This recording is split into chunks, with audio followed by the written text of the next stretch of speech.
Today, we're going to look into 3 horrifying cave disaster stories. Let's begin with the first one. On August 18th, 2005, at exactly 2 a.m., 5 young friends made a terrible decision that would change everything forever. They were about to enter a cave that local students had nicknamed the Cave of Death. What started as a fun night adventure would become one of Utah's most shocking cave tragedies. A similar incident happened in another tragic Nutty Putty cave, where a young man got stuck upside down in a narrow tunnel. That terrifying experience should have been a warning. But instead of staying away from dangerous caves, people decided to explore even more mysterious places. You can watch that incredible survival story on our channel. Now back into this. These 5 young friends were searching for a secret underground room that very few people had ever seen. They had no idea that something invisible and deadly was waiting for them in the darkness. The cave they were about to explore was called Golem's Cave. It was hidden deep on Y Mountain near Provo, Utah, close to the college campus where all 5 friends were students. Most people stayed far away from this place because everyone knew it was dangerous. The locals whispered stories about strange sounds coming from inside and people who went in but came out different, scared, and confused. But inside this frightening cave was a secret room that almost nobody had ever seen. Those few brave enough to find it spoke of an amazing hidden chamber filled with beautiful rock formations. The stories made it sound like a magical underground palace waiting to be discovered. The 5 friends had been planning this adventure for weeks. They had studied maps, gathered equipment, and talked about nothing else. Tonight was finally the night they would see the legendary secret room for themselves. Marcus was the group's experienced leader. Sarah had visited this cave once before.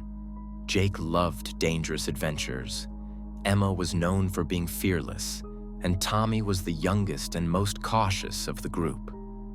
While the others got excited about dangerous adventures, Tommy always thought about what could go wrong. Tonight, his gut was telling him to stay home, but he didn't want to disappoint his friends. The 5 friends finished their dinner quickly that Friday evening.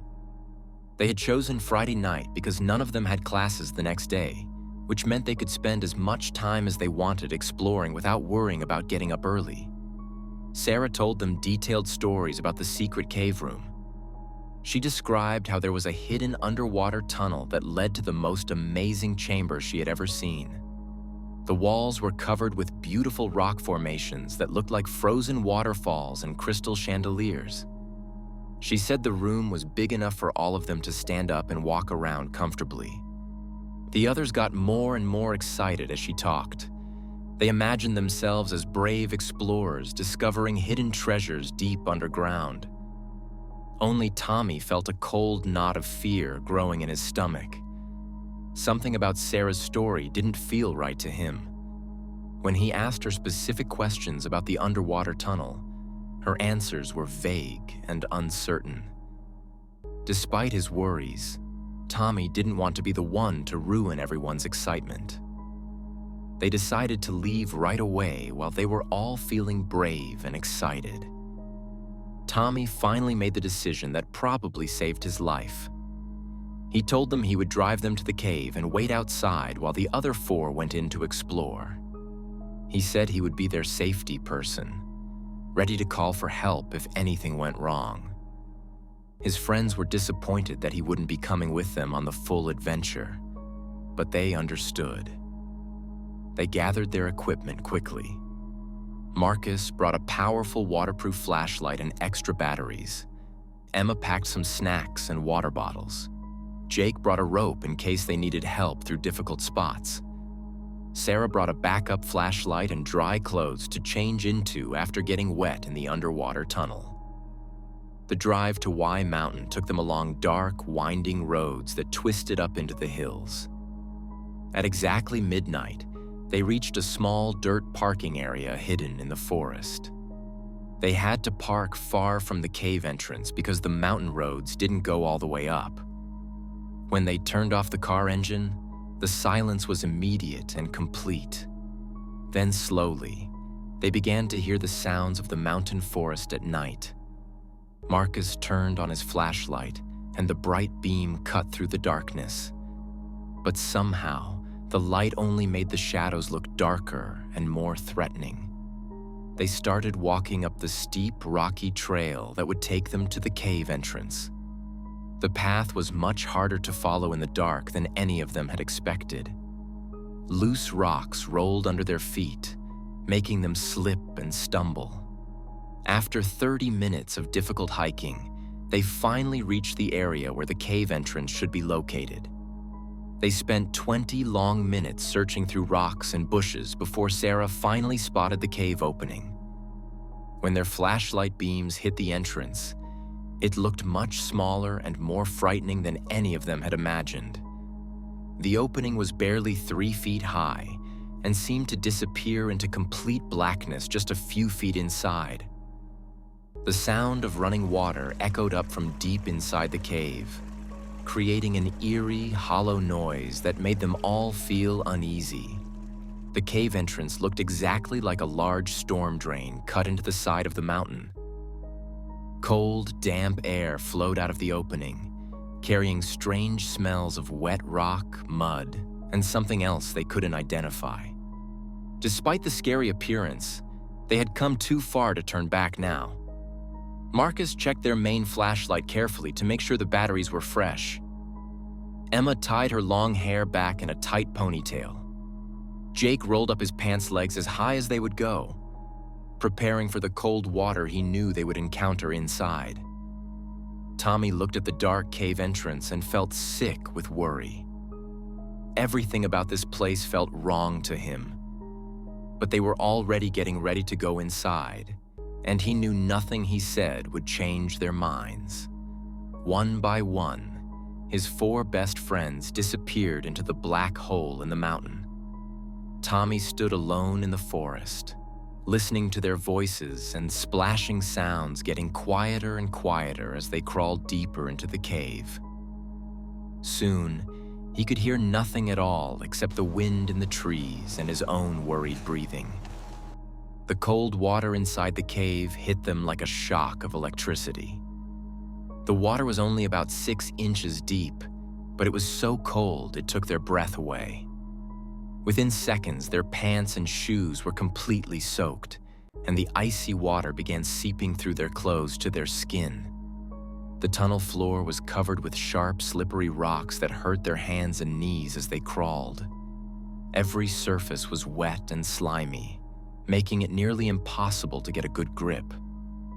Their hands kept slipping, causing them to fall forward into the shallow water again and again. Sarah led the way with the main flashlight, her beam dancing wildly as she tried to crawl and hold the light steady at the same time. Marcus followed close behind her, then Jake, then Emma at the back. They had to move forward on their hands and knees because the tunnel was too low for them to walk upright. The ceiling above them was covered with some kind of gross, slimy growth that felt disgusting whenever they accidentally touched it. Water dripped constantly from above, hitting their backs and necks with freezing drops that made them shiver uncontrollably. The tunnel felt like a nightmare that went on forever. Every few feet, they had to squeeze through sections where the walls came together so tightly they could barely fit. Sharp rocks scraped their shoulders and cut their hands as they forced their way through these narrow spots. As they crawled deeper and deeper into the mountain, Marcus started feeling strange. The combination of cold water, tight spaces, and complete darkness was making him dizzy and confused. His heart was beating so fast he could hear it pounding in his ears, and his hands were shaking so badly he could barely keep his grip on the slippery rocks. Sarah was also getting worried. The tunnel seemed much longer and more complicated than she remembered from her previous trip. Had they taken a wrong turn somewhere? The layout seemed different, but in the dark, with water everywhere and her mind full of fear, she couldn't be sure of anything. After what felt like hours of horrible crawling through the freezing, narrow tunnel, they finally reached a larger area where they could sit up straight. The relief of being able to stretch their backs and lift their heads was incredible after being hunched over for so long. But they were all in terrible shape. Their clothes were completely soaked with dirty cave water, and they were shivering so violently they could barely control their movements. Their hands and knees were cut and scraped from the sharp rocks, and the wounds burned in the contaminated water. Sarah pointed her flashlight beam toward a dark hole in the cave floor that was filled with black water. This was the underwater tunnel she had told them about, the passage that would take them to the secret room. In the weak, shaking light, the water-filled hole looked like an open grave. The underwater entrance was much more frightening than Sarah had described. The water was completely black and looked thick and oily, like it might be polluted with something dangerous. The opening was barely wide enough for one person at a time, and they could not see how deep it went or where it led. Sarah tried to sound confident and reassuring, but her voice was shaking with cold and fear. Being back in this cave was bringing back scary memories she had tried to forget. She was starting to remember feeling very sick in the hidden room during her previous visit. She remembered everyone getting bad headaches and having trouble breathing properly. Sarah handed the main flashlight to Marcus and prepared to enter the water-filled tunnel. She explained the plan to the others. She would go first and swim through the underwater passage to the secret room. They should count to 60 after she disappeared. Then Jake would follow. Emma would go next, and Marcus would come last, bringing the light with him. She told them to feel along the walls of the underwater tunnel for a rope that previous visitors had left behind. This rope was supposed to guide them safely through the dark, twisting passage to the hidden chamber where she would be waiting for them. The freezing water felt even worse than she had remembered.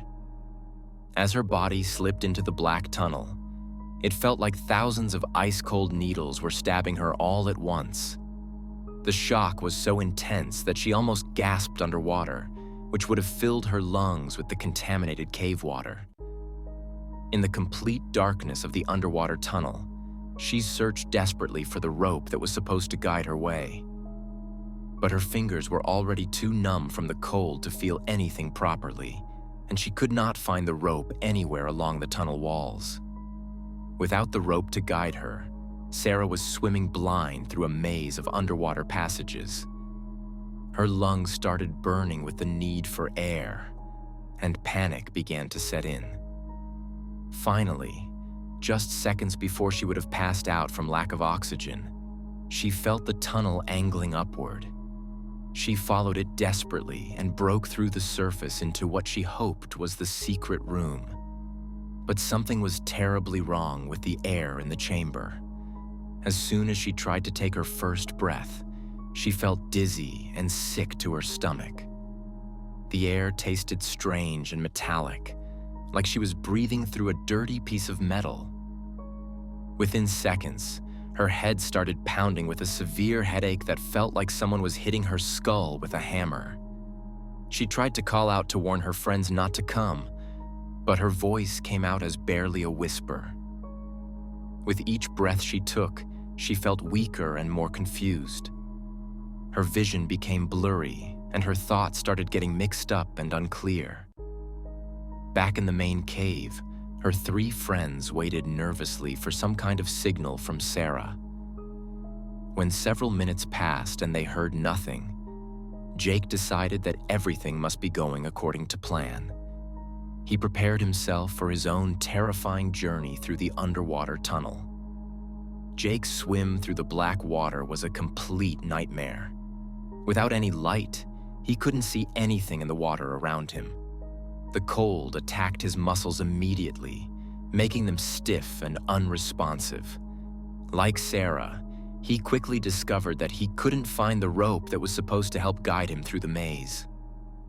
When he finally found an air pocket and surfaced in the secret room, he was gasping and exhausted.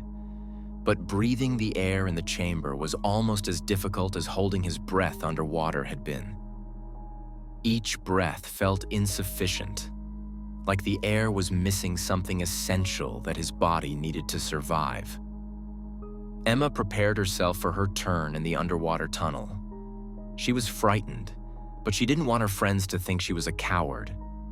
Emma was smaller than the others, which meant the freezing water affected her much more quickly and severely. Like Jake and Sarah before her, she became lost in the underwater maze when she couldn't locate the guide rope. By the time she finally found the secret room, she could barely think clearly enough to understand where she was. When she tried to breathe the poisoned air in the chamber, she immediately felt sick and disoriented. She collapsed onto a rocky ledge, unable to process what was happening to her. Marcus waited alone in the main cave, growing more frightened with each passing minute. Finally, Marcus made the decision that he could not abandon his friends, whatever was happening to them. When he reached the secret room, he found his 3 friends in serious distress. Sarah was sitting against a wall with her head hanging down, struggling to breathe normally. Jake was lying motionless on a stone ledge, barely conscious. Emma appeared to be unconscious, slumped over on the rocks. What none of them understood was that they were being slowly poisoned by an invisible killer. Previous visitors to this sealed underground room had gradually used up most of the oxygen and replaced it with deadly carbon dioxide. Candles that other people had burned in the chamber had made the problem even worse by consuming more oxygen and producing more poisonous gases. The air in the room now contained dangerously low levels of oxygen and dangerously high levels of carbon dioxide. This invisible poison was shutting down their body's most basic functions, affecting their breathing, thinking, and muscle control. One by one, they began losing consciousness as their brains were deprived of the oxygen they needed to function. When Sarah tried to escape back through the underwater tunnel to get help, her weakened body could no longer perform the simple task of swimming 15 feet through water. Sarah made it halfway through the tunnel before her muscles gave out completely. She floated in the dark water, too weak to continue swimming but still alive. Jake followed, trying desperately to help her and to save himself. When he reached the narrow tunnel, he found Sarah blocking the passage, but she was still moving slightly. Jake tried to push past Sarah in the cramped space, but the tunnel was too narrow for 2 people. He became stuck next to her, but his heart was still beating and he was still breathing weakly. Emma came next, moving slowly because of the poisoned air. When she found both friends in the tunnel, she squeezed in with them. Marcus was the last to attempt escape.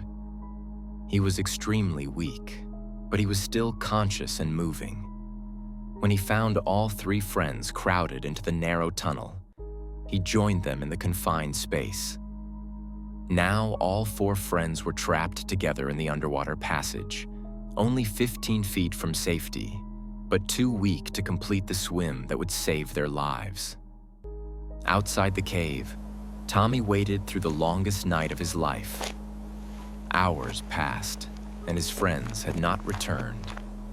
As dawn began to break over the mountain, Tommy's worry turned to panic. He knew his friends well enough to understand that they would never stay in a dangerous cave for this long without sending him some kind of message. Tommy ran down the mountain trail as fast as his legs would carry him, stumbling over rocks and branches in his desperate rush to reach a place where he could call for help. When Tommy finally connected with emergency services, he was breathing so hard he could barely speak. He managed to give them the location of the cave and explained that his 4 friends had been inside for more than 6 hours without any communication. The rescue teams loaded their trucks with specialized equipment designed for underground emergencies. They brought powerful lights, air pumps, diving gear, and medical supplies. When the rescue teams finally reached the cave site, they immediately began setting up their life-saving equipment. Their first priority was to pump fresh air into the cave system as quickly as possible. The rescuers also began pumping water out of the cave system to make it easier to navigate the tunnels. As fresh air flowed into the cave and water levels dropped, the rescue team prepared to enter the dangerous tunnels themselves. They wore full diving gear with independent air supplies and powerful waterproof lights. The first rescuer to enter the underwater tunnel immediately saw a person floating in the water ahead. Working quickly, the rescuer reached the first victim and checked for signs of life. It was Sarah, floating motionless in the cold water. Moving deeper into the narrow tunnel, the rescue team found Jake, Emma, and Marcus, all crowded together in the confined space. All 4 friends were found together in the underwater tunnel, just 15 feet from the safety of the main cave. They had been so close to escaping, but the invisible poison in the air had weakened them too much to complete the simple swim that would have saved their lives. When the last body was finally brought out of the cave, Tommy collapsed with grief. The rescue experts explained the tragic science behind what had killed Tommy's friends. The secret room had become a death trap because of the actions of previous visitors over many months and years. Each group of people who had visited the sealed chamber had used up a little more of the life-giving oxygen and added a little more deadly carbon dioxide to the air. The poisonous gas was heavier than normal air, so it settled into the lowest areas of the cave system like an invisible pool of death. When people breathe air that contains too little oxygen and too much carbon dioxide, their bodies begin shutting down within minutes. They become confused, weak, and unable to think clearly. Their muscles stop working properly, making it impossible to swim or climb to safety even over very short distances. Tommy's friends had felt these deadly effects in the secret room, but none of them understood what was happening. They thought they were just tired from the difficult journey through the cave. By the time they realized they needed to escape, their bodies were already too damaged to make the swim back to safety. After this tragedy, authorities decided to seal Gollum's Cave permanently. Heavy construction equipment was brought up the mountain, and the entrance was filled completely with concrete and steel barriers. The concrete seal was not just meant to keep people out. It also served as a permanent memorial to 4 young people who died seeking adventure in a hidden chamber. This tragic story shows us that even the most exciting adventures can hide deadly dangers. Caves around the world continue to claim lives from invisible threats like poisonous gases, flash floods, and cave-ins. If this story helped you understand the real dangers that explorers face, please leave a comment below sharing your thoughts. Subscribe to our channel for more true stories about survival, tragedy, and the lessons we can learn from them. By spreading awareness about these dangers, we can help prevent future tragedies and keep other adventurers safe. Hit the bell icon to get notified when we share more incredible survival stories from around the world. Your support helps us bring these important stories to light and honor the memory of those who lost their lives seeking adventure. Now let's move on to the second horrifying cave story. A fun cave trip turns into a terrible disaster when 7 men explore a mysterious hole in a big underground room. The group of 7 men need to get out of this cave fast before rainwater floods the way out and traps them inside. This is the Scary Peak Cavern tragedy. 3 cave explorers were deep inside Peak Cavern when they found a huge room filled with beautiful rock shapes. Shiny crystal rocks hung from the ceiling and amazed the men with what they saw. While looking around the room, they found a small dark hole in the ground and had to take a look inside. The hole was only 30 inches by 18 inches wide. It was not a big opening, But small holes like this have led to amazing new cave discoveries many times before. So they tied a rope and went down the narrow hole. After twisting and turning through a tight space, they saw a deeper shaft going down below. But they could not see where it ended or what was waiting in the darkness below.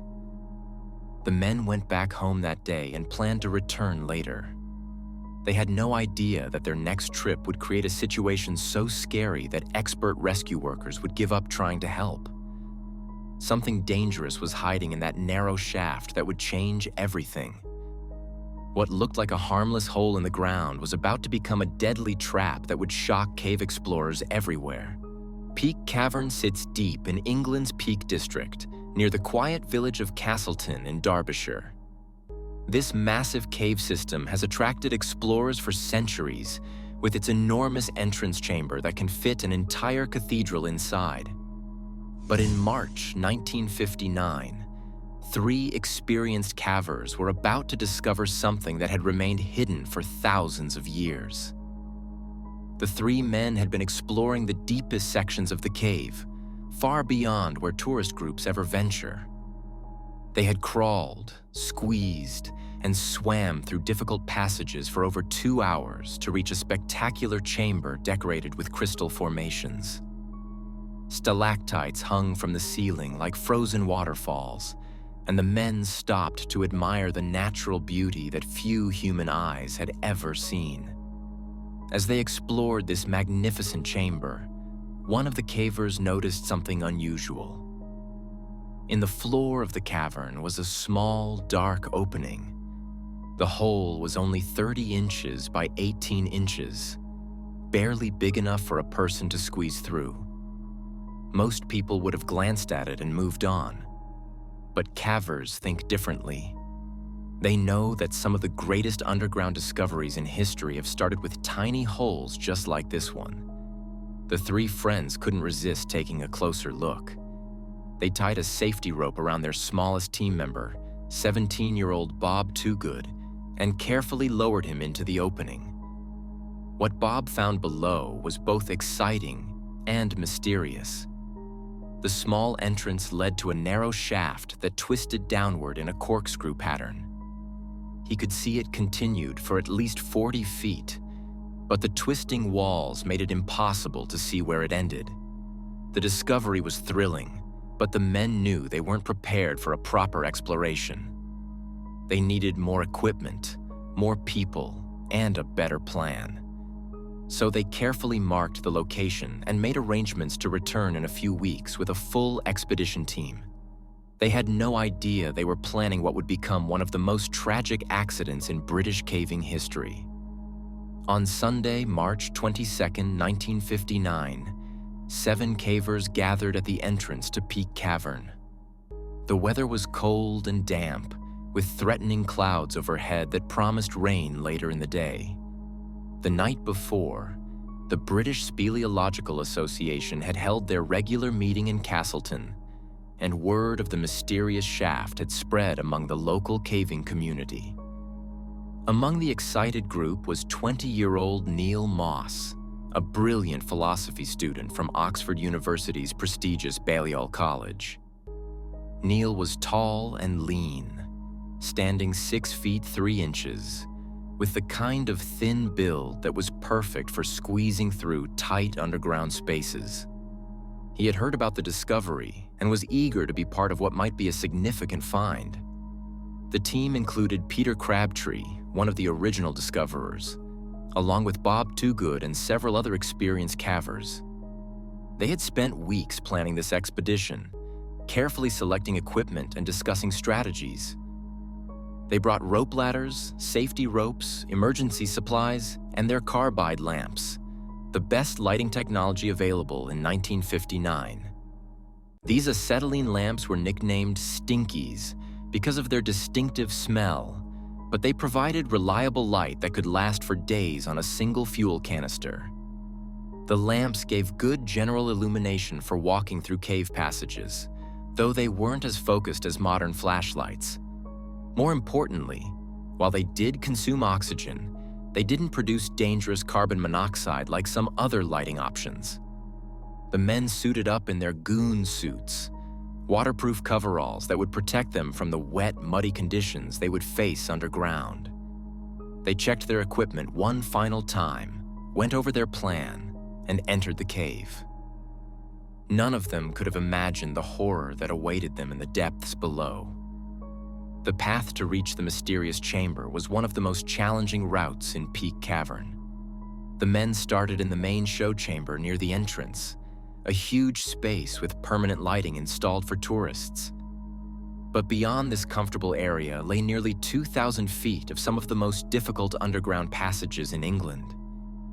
The first challenge was 300 feet of hiking through boulder-strewn tunnels of varying sizes. The men had to wade through chest-deep water while the cave ceiling hung just inches above their heads. The narrow gap between the water and the rock ceiling left barely enough room to breathe, creating a claustrophobic experience that would make most people panic.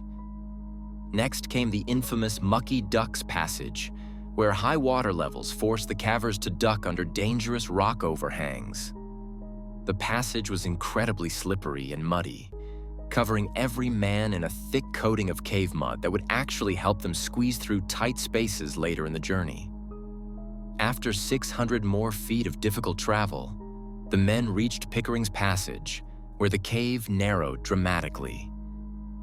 For the next 250 feet, they had to crawl on their hands and knees through a tunnel barely big enough to fit their bodies. The walls pressed in from all sides, and loose rocks and mud made every movement treacherous. Halfway through this crawling section was the notorious eye hole, a constriction so tight that cavers had to trust there would be room to turn around somewhere ahead. The thick mud covering their bodies helped them slide through the opening, but it also made it nearly impossible to find good handholds or footing. Whoever had first squeezed through this space must have been incredibly brave or incredibly foolish. All 7 men made it through the eye hole and continued through the remaining passage until they reached the final obstacle, a deep, cold pool that had to be crossed by swimming. The water was shockingly cold, and the men had to pull themselves through while weighted down by their equipment and thick mud coating. After this exhausting underground journey, the team finally reached the decorated chamber where the mysterious shaft waited for them. They were tired, muddy, and cold, but excited about what they might discover in the unexplored depths below. The plan seemed straightforward enough. The team would lower their rope ladder through the narrow opening and down into the shaft below. This would create a safe route for someone to climb down and explore whatever lay at the bottom. Bob Toogood, who had made the original reconnaissance trip, was prepared to go down again. But as the men gathered their equipment and peered into the dark hole, Neil Moss stepped forward with a different suggestion. His tall, thin frame might be better suited for the job of pushing the bulky rope ladder through the tight corkscrew section they knew existed below. It seemed logical. Neil's height and reach could help position the 75-foot ladder properly in the lower shaft. Bob secured the rope ladder to a strong point near the opening and prepared to follow Neil down. The initial descent was tight but manageable. Neil squeezed through the opening and began working his way down the narrow passage. Behind him, Bob waited for the signal that the ladder was properly positioned. As Neil reached the corkscrew section, the passage became much more challenging. He had to twist his body in uncomfortable ways, turning his shoulders in one direction while rotating his hips the other way. Every movement had to be careful and deliberate. One wrong twist could wedge him permanently in the narrow space. Neil could see his feet and legs emerging from the corkscrew into what appeared to be a larger shaft below. There was a small amount of clearance above his head, just enough for him to lean forward and peer down between his legs to see where he was heading. What he saw was both exciting and terrifying. The shaft continued much deeper than they had expected, disappearing into darkness far below. But it was also much narrower than it had appeared from above. The opening below the corkscrew was only about 18 inches wide, barely enough space for even Neil's thin frame. Still, he had come this far, and Bob was waiting above him. There was no easy way to turn back now. Neil began pushing the bunched-up rope ladder ahead of him as he entered the narrow elliptical shaft. The mass of rope and metal rungs was difficult to maneuver in such a confined space, and it kept getting caught on the rough walls. Neil used his feet to kick the ladder free from snags while maintaining his grip with one hand and feeling along the walls with the other. As he worked his way deeper into the shaft, Neil encountered an unexpected obstacle. A loose boulder was partially blocking the passage ahead. In the cramped confines of the narrow hole, Neil couldn't simply reach down and move the rock out of the way. He needed to find a better position. Feeling around the walls, Neil discovered a small alcove or indentation in the rock. He carefully maneuvered his body into this tiny space, which gave him just enough room to bend down and work on moving the boulder.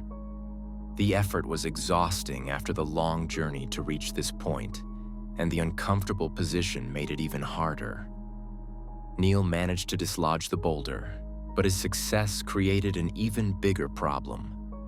The rock tumbled away from him and wedged itself in the shaft below, taking the tangled rope ladder with it. The ladder was now pinned against the wall of the shaft, twisted into an impossible position. When Neil tried to climb back up, he found himself in serious trouble. The boulder and ladder were blocking his path, and the narrow shaft gave him no room to maneuver. His broad shoulders, which had barely fit through the elliptical opening on the way down, were now wedged against the walls. Every attempt to push upward only wedged him tighter. After several minutes of struggling, Neil called up to his teammates with words that would haunt them forever. "I'm stuck. I can't move an inch." The excitement of discovery had instantly transformed into a life-threatening emergency. Bob Toogood immediately tried to reach Neil by climbing down through the corkscrew section. But when he peered into the lower shaft, he could only see the top of Neil's helmet far below. It was clear that Neil was trapped in the narrowest part of the passage, and getting him out would require help from the surface. Bob climbed back up and gathered the rest of the team. Together, they tried to pull Neil up using the rope ladder as a lifeline. At first, they felt some movement. Neil seemed to rise a foot or two. But then the ladder became taut and wouldn't budge any further. The boulder below had created such a tight jam that no amount of pulling could free the equipment. Worse yet, the partial movement had actually made Neil's situation more dangerous. He was now wedged even tighter in the narrow shaft, with his feet dangling uselessly above a ladder rung he couldn't reach. The smooth walls of the passage gave him no way to gain leverage or help in his own rescue. The team tried everything they could think of. They attempted to lower additional ropes to Neil, hoping to loop them around his body and pull him up directly. But the safety ropes they had brought weren't designed for this kind of rescue. The sharp edges of the rock kept cutting through the rope, and each attempt ended in failure.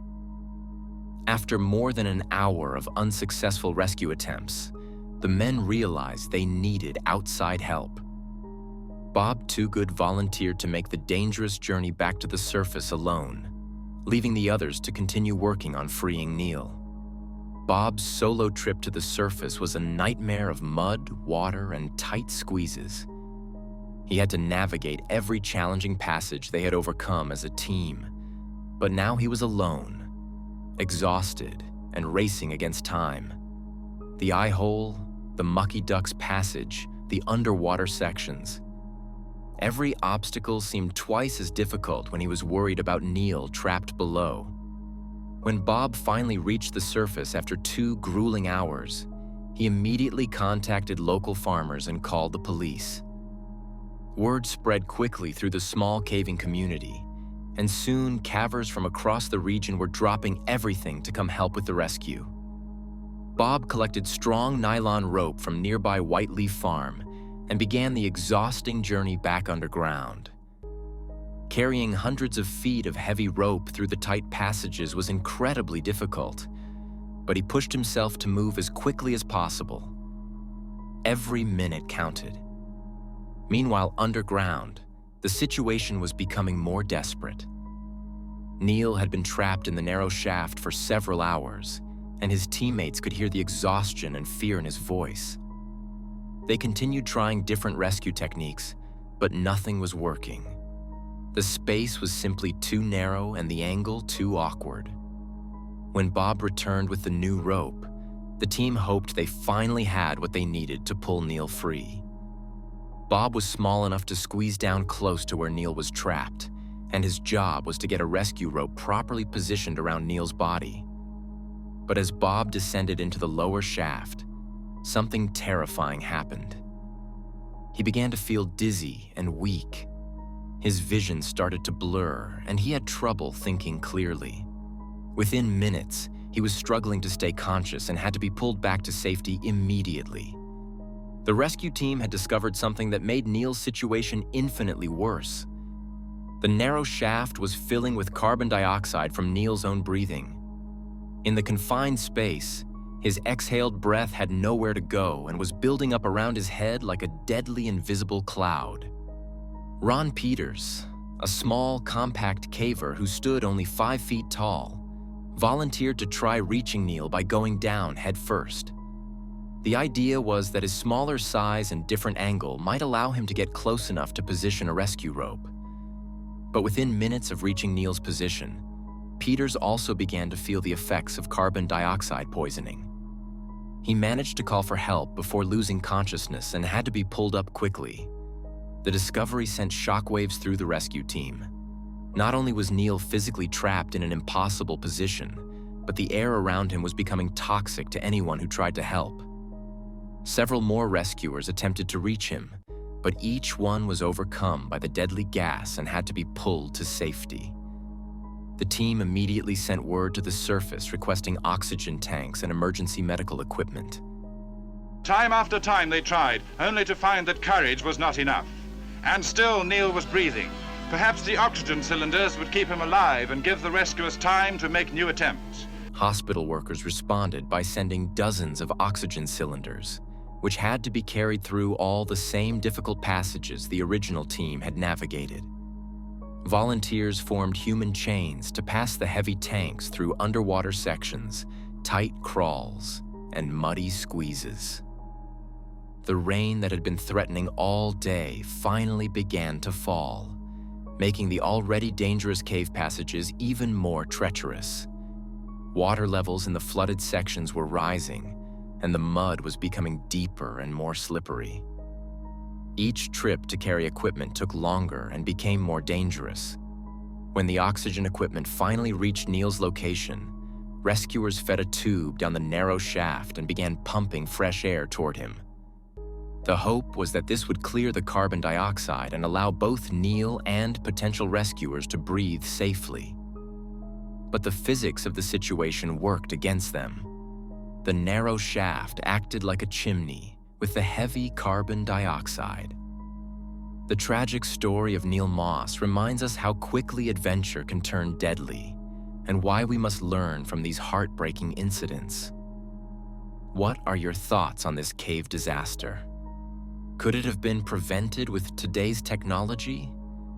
Share this story with others and subscribe to stay informed about more tragic incidents that changed safety forever. Now let's move on to the third horrifying cave story. A 14-year-old boy walks out his front door on a cold December morning, heading to his last day of school before Christmas break. His mother watches from the window as he crosses the street in his red jacket. She has no idea this will be the last time she ever sees her son alive. What happens next will puzzle investigators for weeks and shock an entire community to its core. The morning of December 20th, 2019, started like any other day in the quiet town of Port Clinton, Ohio. But for the Dilley family, it would become the beginning of their worst nightmare. Harley Dilley was not your typical teenager.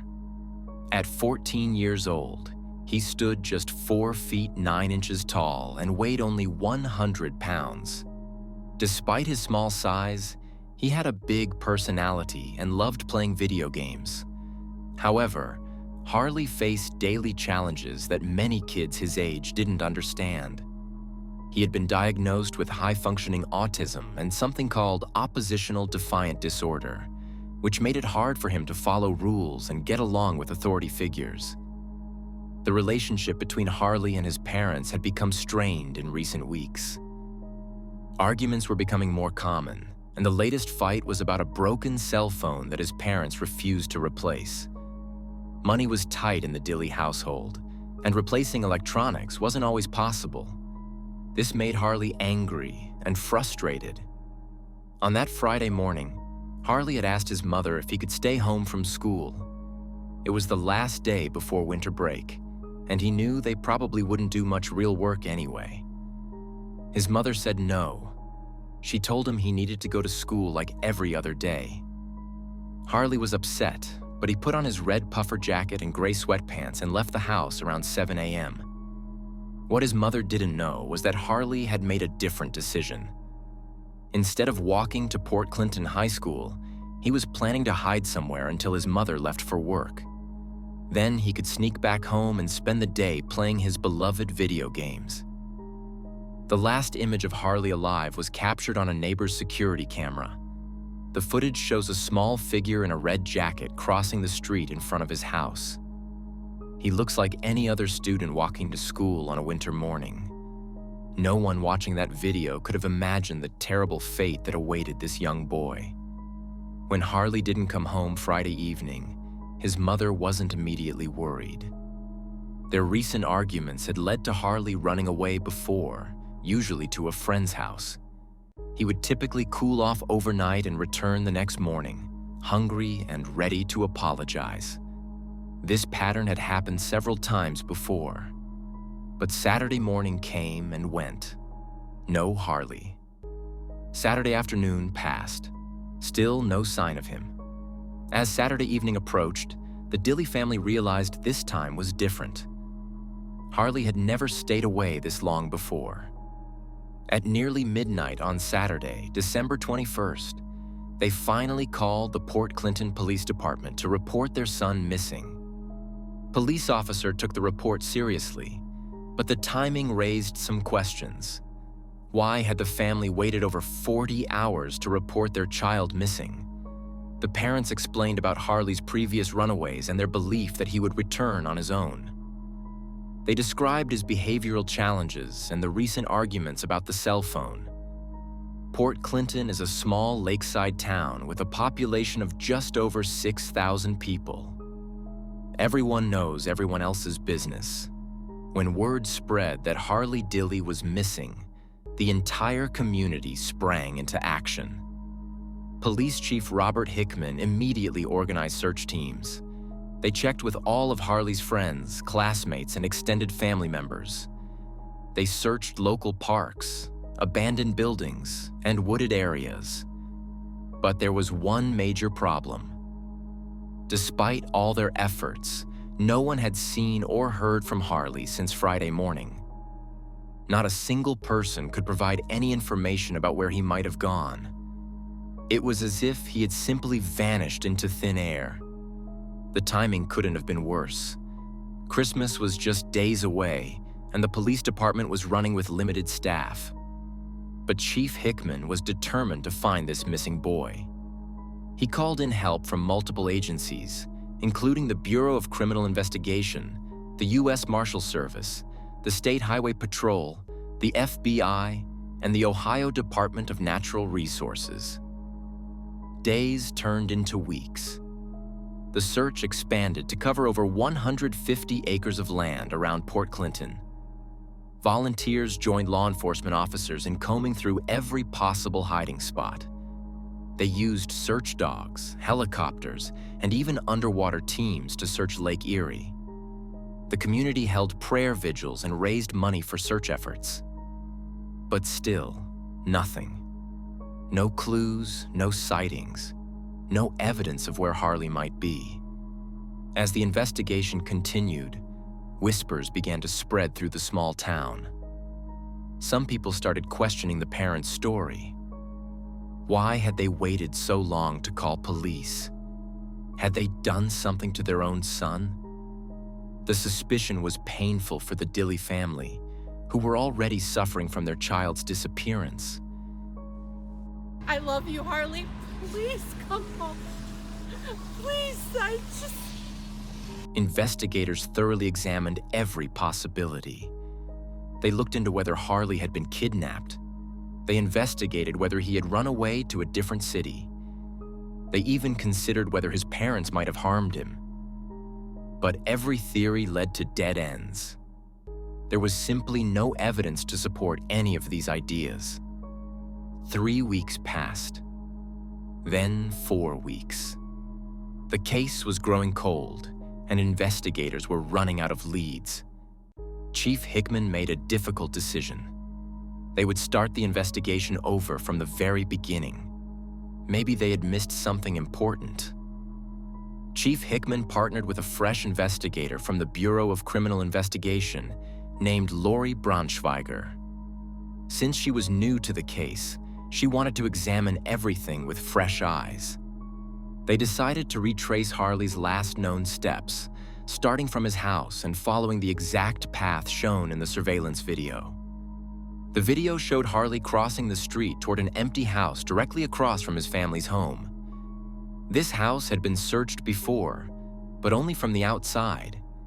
Police had looked through the windows and walked around the property, but the doors were locked and everything appeared undisturbed. This time, they decided to go inside. The house belonged to someone who lived out of town and was undergoing renovations. It had been empty for months. The owner gave police permission to search inside and provided them with a key. When Chief Hickman and investigator Braunschweiger entered the house, they expected to find nothing, just like all their previous searches. The inside of the house was dusty and quiet. Construction materials were scattered around, and plastic sheeting covered some areas. At first glance, everything looked exactly as it should in an empty, abandoned home. There were no signs that anyone had been living there or hiding there. But then they made a shocking discovery. On the floor of one room, they found a red puffer jacket. It looked exactly like the one Harley had been wearing in the surveillance video. Their hearts began racing. How had they missed this before? They looked closer and found more items. A hoodie, a t-shirt, and a pair of glasses. All of these belonged to Harley Dilly. But where was Harley himself? The investigators called for a full forensic team to process the scene. They carefully examined every inch of the house, looking for any clue about what had happened to the missing boy. As they worked, one of the investigators noticed something strange about a vent opening in the wall. The cover had been removed and was lying on the floor nearby. Curious, the investigator reached his hand into the vent hole to see if there was anything inside. What he felt next would haunt him forever. His fingers touched human hair. Someone was inside the wall. The horrible truth began to reveal itself. Harley Dilly was trapped inside the chimney of this empty house. He had been there the entire time, just yards away from his own home, while hundreds of people searched for him across the county. The rescue became a recovery mission. A specialized team was called in to carefully remove sections of the wall around the chimney. What they found inside broke the hearts of everyone involved in the search. Harley was found in a narrow brick shaft that measured only 13 inches by 9 inches, barely larger than a sheet of paper. He was positioned with his arms above his head, slightly slumped, wearing only his underwear. His pants, shoes, socks, and flashlight were found at the bottom of the shaft around him. Investigators were able to piece together what had happened on that fateful Friday morning. Instead of going to school, Harley had decided to explore the empty house across the street. All the doors were locked, but he noticed an antenna tower on the side of the building. He climbed up this tower to reach the roof. Once on the roof, Harley saw the chimney opening. With his small flashlight, he peered down into the dark shaft. It appeared to go straight down to what he thought was a fireplace inside the house. To his teenage mind, this seemed like the perfect way to get inside the locked building. What Harley didn't know was that this wasn't a traditional fireplace chimney. It was actually a narrow ventilation shaft for wood-burning stoves. There was no fireplace at the bottom, just a dead end in a brick-lined tunnel. Harley entered the chimney feet first with his arms raised above his head. The shaft was so narrow that once he started sliding down, there was no way to turn around or climb back up. The brick walls provided nothing to grip onto. He slid down approximately 15 feet until he reached the bottom. When he arrived at the bottom, Harley discovered the terrible truth. There was no way out. The bottom of the shaft was sealed, and the only exit was 15 feet straight up through the narrow opening he had just fallen through. Panic must have set in immediately. Harley found himself trapped in a space so narrow he couldn't bend his arms or legs properly. His jacket and shirt had bunched up around his head and shoulders as he slid down, making it even harder to breathe. Somehow, he managed to remove his jacket, hoodie, and shirt, pushing them out through small vent holes about 6 feet above him. He also managed to remove his shoes, socks, and pants, probably trying to make himself as small as possible to find a way out. The vent holes he had found gave him a small amount of fresh air, but the space was still incredibly cramped. The Ottawa County coroner later determined that Harley died from compressive asphyxia, likely on the same day he became trapped. This means he was unable to expand his chest fully to breathe properly. In such a narrow space, each breath became more difficult than the last.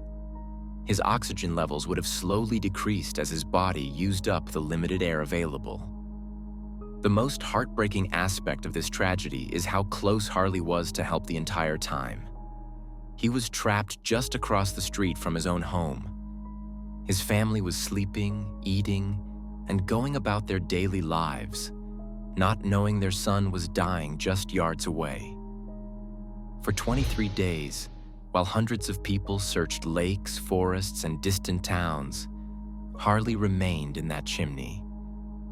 The house had been checked early in the investigation, but only from the outside. Even experienced investigators later questioned themselves, wondering, what did we miss? The discovery devastated the entire Port Clinton community. Chief Hickman, who had led the massive search effort, struggled with the outcome for months afterward. Parents across the town held their children a little tighter, realizing how quickly a simple mistake could turn into an unthinkable tragedy. Harley's death was ruled accidental. There was no evidence of foul play, no signs that anyone else was involved. It was simply a curious teenager making what seemed like an adventurous decision that turned fatal.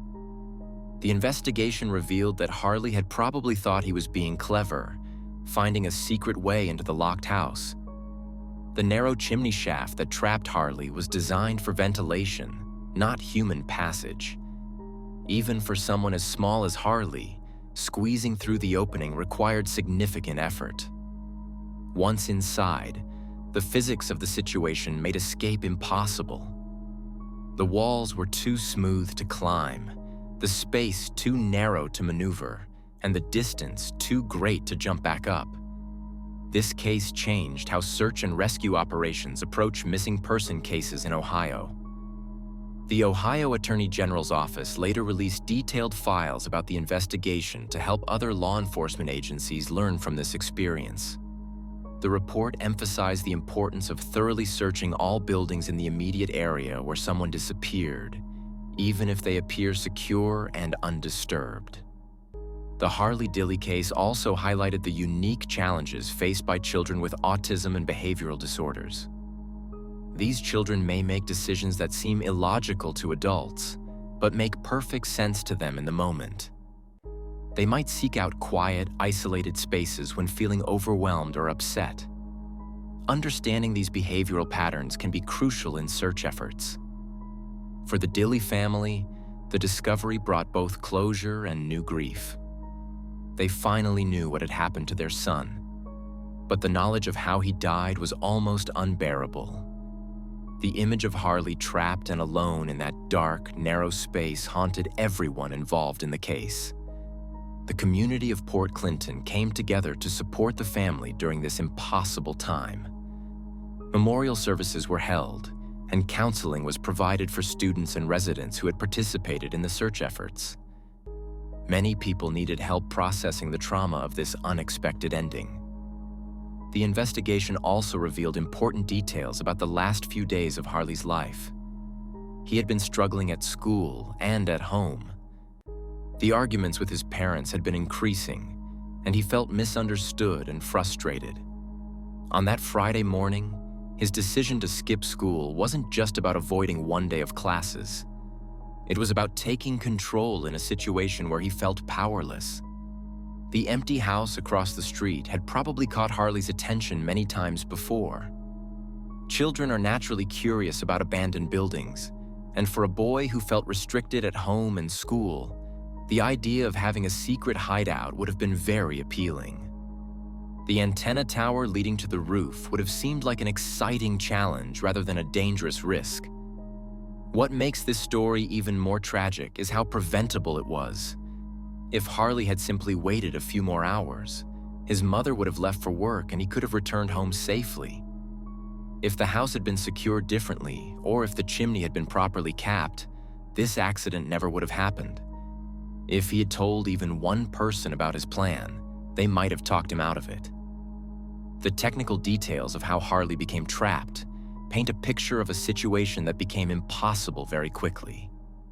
The 13-inch by 9-inch opening at the top of the chimney was barely large enough for his small frame to fit through. Once he committed to going down feet first, gravity took over. The brick walls offered no handholds or footholds. The 15-foot drop happened faster than he probably expected. At the bottom, Harley would have immediately realized his mistake. The sealed bottom of the shaft meant there was no fireplace to climb out through. The vent holes he found about 6 feet up were too small for him to fit through, though they did provide some air circulation. His attempts to remove his clothing show that he was conscious and thinking clearly for at least some time after becoming trapped. The investigation revealed that Harley had brought a small flashlight with him, which was found at the bottom of the shaft. This suggests he had planned his adventure and tried to be prepared. He probably thought he was being smart and careful by bringing a light source. Medical experts explain that compressive asphyxia occurs when external pressure prevents normal breathing. In Harley's case, the narrow walls of the chimney created constant pressure on his chest and abdomen. Even though he could get some air through the vent holes, he couldn't expand his lungs fully. Over time, this limited oxygen intake would have caused his oxygen levels to drop dangerously low. The exact timeline of Harley's death remains unclear. Sources close to the investigation believe he likely died within 6 to 7 hours of becoming trapped, but there's no way to know for certain. He may have lived for just a few hours, or he might have survived longer before succumbing to the lack of oxygen. The discovery of Harley's body on January 13, 2020, ended one of the most extensive missing person searches in Ohio's recent history. Over those 23 days, thousands of volunteer hours were logged. Professional search teams covered hundreds of acres. The FBI brought in specialized equipment and expertise. Social media campaigns spread Harley's photo across the country. All of this massive effort, while his body lay undiscovered just 50 yards from his front door. The Port Clinton community still remembers Harley Dilley. His story serves as a reminder of how precious and fragile life can be. It shows how a single moment of teenage curiosity and rebellion can lead to consequences that no one could have predicted or prevented.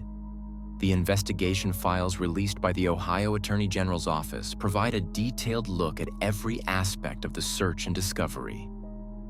These documents serve as a learning tool for other law enforcement agencies and a permanent record of the extensive efforts made to find Harley. But perhaps most importantly, Harley's story reminds us to cherish every moment with our loved ones. Arguments about broken cell phones and skipped school days seem trivial when compared to the permanent loss of a child. The Dilly family would give anything to have one more argument with their son, one more chance to hug him and tell him they love him. Harley Dilly's story is not just about a missing person case or a tragic accident. It's about a family's love, a community's dedication, and the harsh reality that sometimes, despite everyone's best efforts, tragedies happen that no one can prevent or predict. His memory lives on in the hearts of everyone who searched for him and in the lessons learned from his untimely death. This heartbreaking story reminds us that life can change in an instant. Subscribe to our channel to watch more real, true incidents so you could get awareness. Comment about this incident and pray for Harley. Remember that behind every missing person case is a family desperately hoping for their loved one's safe return.